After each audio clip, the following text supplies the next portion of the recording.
Sure. Is this on? Yes. Hello. Hi. Thank you for that introduction. And so what does happen when you combine interactivity and immersivity? What a perfect lead-in. Thank you, John. When you put these together, you get LARPing. So let's talk about it. Let's talk about how these things fit together and why all of you should LARP more. Because you should. It's a very clear invective and instruction. Do it. So, first, whomst am I? Why am I qualified to talk about this? What's going on? I'm Ben Books Schwartz, they, them, that's me.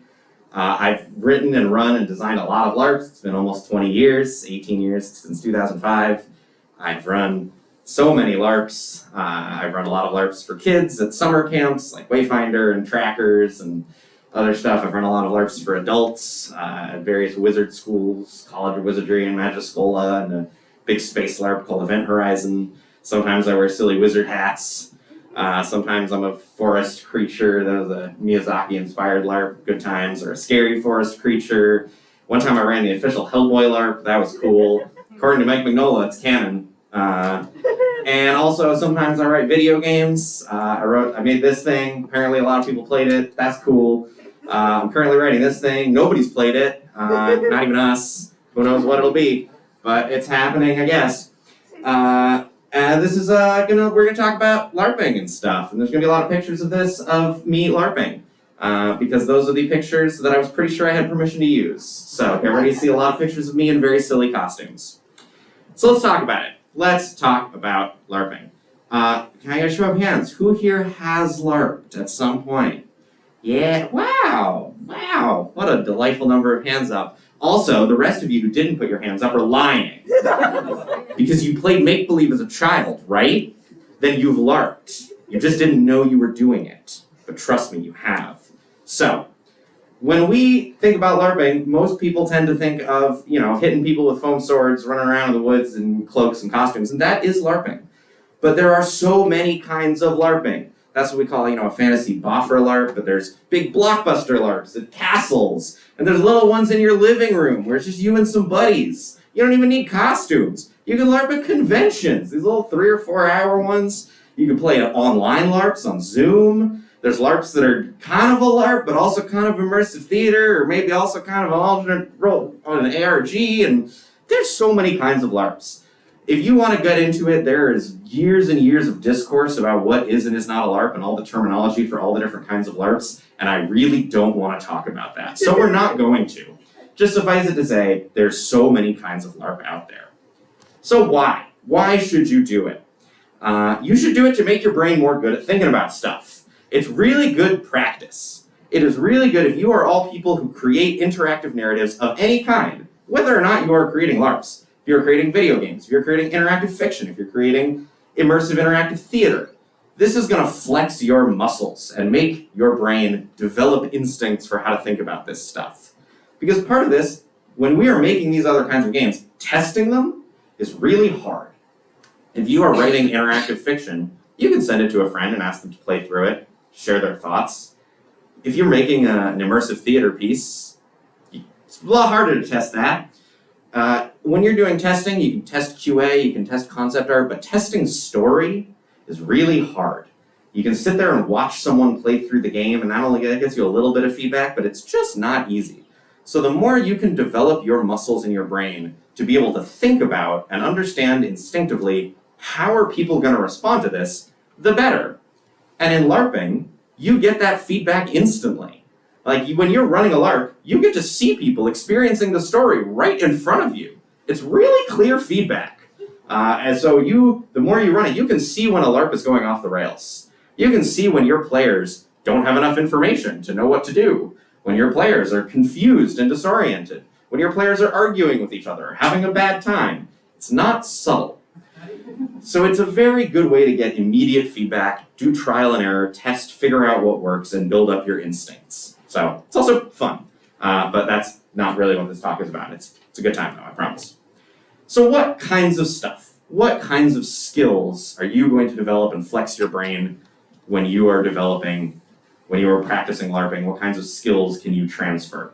This is going to be just a few, some quick hits of ones that I have personally experienced, because I did LARP design for 10 years before I started designing video games, and these are some of the skills that I, in my experience, have noticed transferred very smoothly.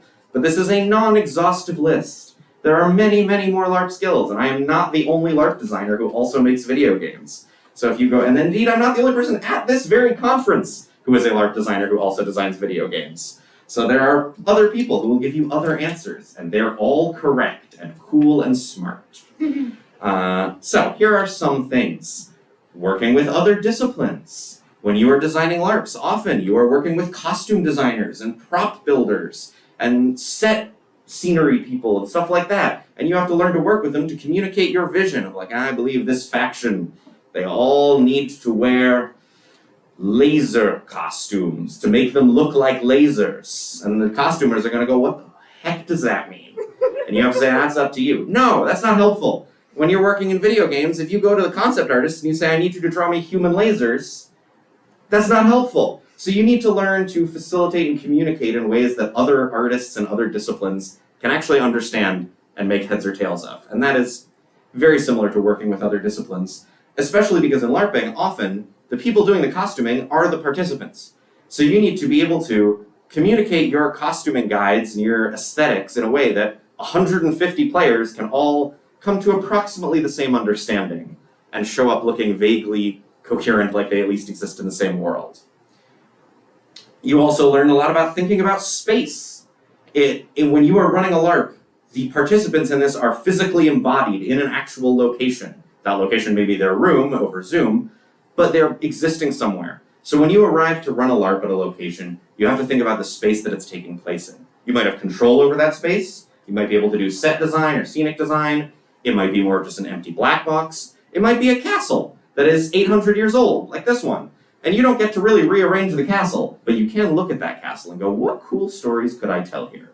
What does this suggest to me? What does this environment tell me as a space for storytelling? And that kind of environmental storytelling, whether you're working in a visual medium or in text, thinking about the relationship between space and storytelling is incredibly useful for how we build story worlds. Another huge thing is treating players as collaborators. This is an inherently interactive art form. It is a participatory art form. When you are creating a LARP, your players and the people participating in it, they are collaborating with you. You are not pre-writing a story. You don't know how it ends. It is up to the players how it's going to end. You are engaging in an act of active collaboration, and you are inviting the participants to collaborate with you. In most video game storytelling, you're doing the same thing. You're inviting them to participate in this story with you and collaborate to create their story within the framework that you have architected. So learning to sort of shift your perspective to the player is not just a consumer, they are an active collaborator. And how do I invite that active collaboration? How do I leave space for my players to tell their own stories within the scaffolding and framework I am building so that I am not being, aggressively didactic towards them. I am not delineating, here is the correct choice, though maybe that is your artistic decision, that's perfectly fine. But if you're working in a space where you are trying to have stories that the players can create for themselves, whether you're working in emergent narrative or a more open-ended narrative, having player collaboration is hugely influenced and much easier if you've done a lot of LARP design and you know how to let them collaborate with you and leave gaps. Leave, to borrow a term from Avi's excellent workshop last night, fruitful voids. Places where you, the designer, don't necessarily have all the answers, and you are inviting those answers from the player.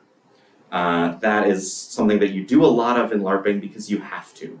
You cannot give the players the answers. You're not giving them a script, but you let them create it with you, and it's fun. Another huge part is thinking about branching and budgeting for it.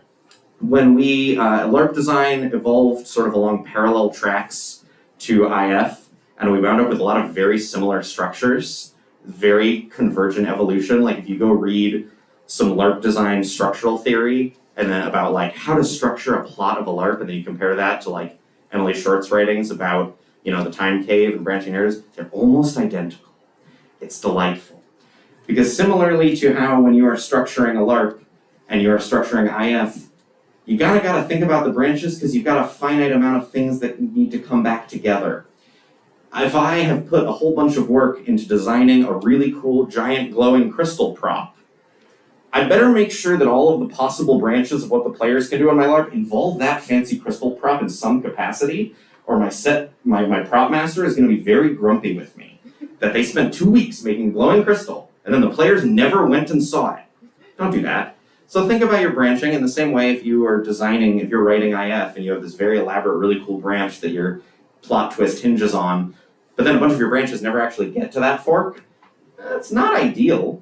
So you learn to think about how can I make sure that the players are going to get experiences that I want, and the branches of the structure, the different trees, the different possible paths that the plot can go down, all fold back together in rewarding ways. And that also, as part of that players have the relevant information. Because if you get to the end of your branch, and you have 100 players, and some of them did one part of your plot, and some of them went and did a different part of your plot, and then at the end, they all have to make a big decision. But the players who went and saw the other part of the plot don't have the relevant information to understand that decision. They're not going to have a satisfying ending, because they don't understand the implications of what happened. Similarly, if you're writing IF, and there's something similar where you get to the end and the players missed a bunch of really important exposition because it wasn't in a branch they went down, you're in trouble, emotionally speaking. So you learn to experience that, because again, that's one of those things you get feedback on real clearly when a bunch of your players are standing around in the finale going, why do I care about these mystical god aliens? I was busy dealing with politics. Since when are there gods in this setting? That was a thing that happened in one of the first LARPs I ran. A bunch of players just missed out on a genre change halfway through. That was my bad. It's a bad LARP. But one of the most important things and the most personally useful thing that I have found is understanding player desire. Is understanding if you put a bunch of people in a situation, if you give them a framework, and you say, what do you do? What do you do? Do whatever you want. In a LARP, they're not limited by parser options. They're not limited by buttons on a screen. They can do whatever they want. And they're going to do some weird stuff. Whatever you think they're going to do, they're probably going to do something weirder. They're going to come up with a totally different solution than you had in mind. But you can start to develop an instinct over many years of running LARPs that if you put players in certain situations, they're going to try something. And they're going to be things they at least are going to want to try. It's probably not going to be the same thing, because there are many types of LARPers in the world. So you learn to scaffold in options for different types of players. At the summer camp where I worked for many years, we always learned with a bunch of kids, you're going to have some sword kids. And the sword kids, whatever situation you put them in, they're going to want to hit things with swords. So we better have some monsters in the woods so they don't just start hitting each other with swords. And then there's going to be some kids that are the cry kids. That just really want to cry about it. They really want to have deep feelings. So we better give them a really angsty backstory so they have an excuse to start crying. Because that's what they want to do. And that's okay. Whether or not you're a cry kid or a sword kid, you know that there are kids like that out there. And they're going to want to do that. So when you then bring that into something like IF or game design in video games, you can think about when you get to a situation, okay, if I put players in this situation, if I have given them this narrative context, what are they going to want to do? Okay, I can think they're probably going to want to hit things with swords. If I've given them a sword, I better include that option. I better program that in, because in a game, you do have to program it ahead of time. You can't just improvise it on the spot. So developing that instinct for what kinds of things, what kinds of actions, what kinds of verbs are my players going to want to do allows you to set them up to make sure you have that choice baked into the game.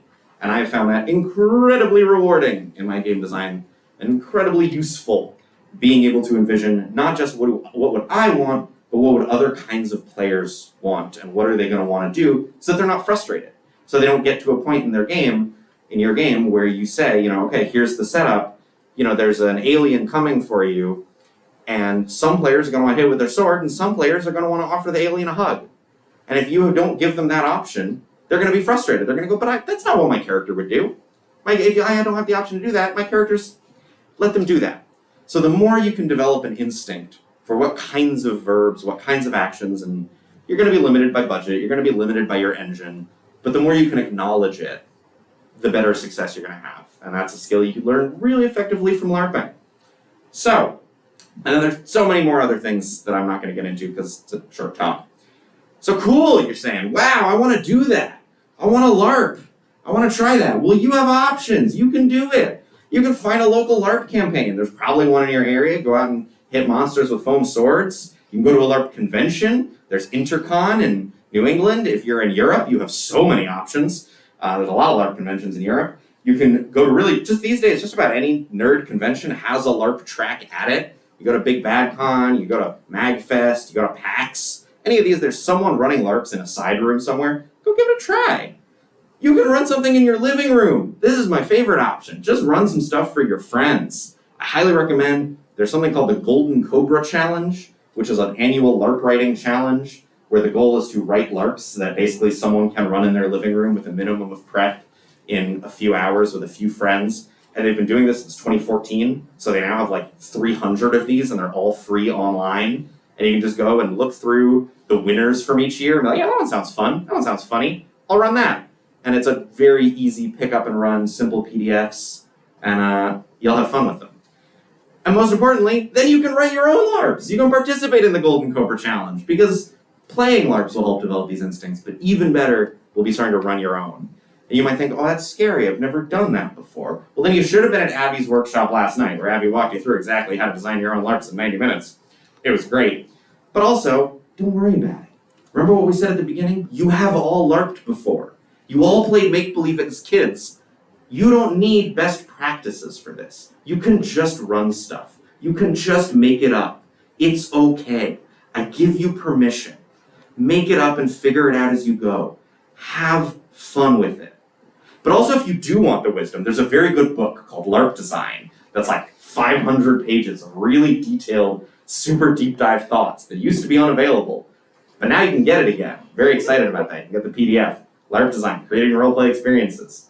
Fantastic book, compilation with like 50 authors from all over the world contributing brilliant thoughts about LARP design. And if all of that is not enough for you, you just ask me about it. I'm available. I'm always happy to talk about this stuff. I love talking about this stuff. I will help you find a cool LARP in your area, wherever you are in the world. There are LARPs on every continent that I know of except Antarctica, and I will help you find them. This is my email, this is my Twitter, this is my Discord, and then go really check out the Golden Cobras, and that's me and my first LARP ever, and at least you're not going to look as goofy as that. Or maybe you will, and it will be great. Embrace it. Thank you so much.